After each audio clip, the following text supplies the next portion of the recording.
Implead చేయించింది అశోక్ గజపతి రాజు ఎర్రనాయుడు వీళ్ళందరి చేత పెట్టించి ఇంప్లీడ్ చేయించి ఇదంతా కథ నడిపించింది ఆయన. జైల్లో నుంచి బయటికి కూడా రానియకుండా జేడీ లక్ష్మీనారాయణ లాంటి వాళ్ళతో కథ నడిపించింది చంద్రబాబు అనేటువంటి జగన్కు ఉన్నటువంటి ఫీలింగ్.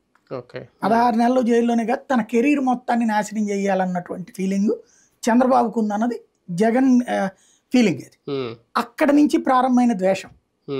ఆ ద్వేషపు పరాకాష్ట మాటల యుద్ధం కానీ ఇద్దరు ఒకళ్ళనొకళ్ళు శత్రువులుగా చూసుకునేటటువంటి తీరు కానీ అది ఇప్పుడు ఏమైపోయింది, అది వాళ్ళిద్దరి మధ్యన అది ఇప్పుడు కార్యకర్తలకి నాయకులకి పాకేసింది.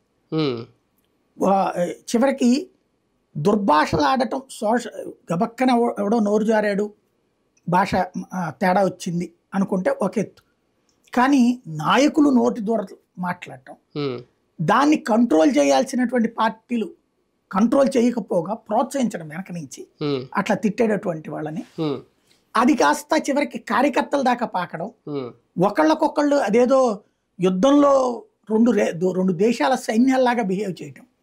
వాస్తవంగా ఈ కార్యకర్తకి ఏంటి సంబంధం? కార్యకర్తకి అయితే గీతే తమ పార్టీ అధికారంలోకి వస్తే భుజం మీద చేసే నాయకుడు ఉంటాడు. అందరికీ అయితే 4 రూపాయలు ఏం రావు, నలుగురికి వస్తాయేమో 4 రూపాయలు. అంతకు మించి వాళ్ళు ప్రతీకారాల కోసం ఫీల్ అవ్వాల్సిన నెసిటీ ఏం లేదు. ముందు వాడు కష్టపడితేనే వాడి జీవితం, ఏ పార్టీ కార్యకర్తకైనా. వాడి సంపాదనతో ఆడు తింటూ ఎలక్షన్స్ అప్పుడో ఎప్పుడో సహకరిస్తారు వీళ్ళు. కానీ ఈ ప్రతీకారపు ఫీలింగ్స్తో తిట్టేసుకుంటుంటే తన పొరుగునే ఉన్నటువంటి తన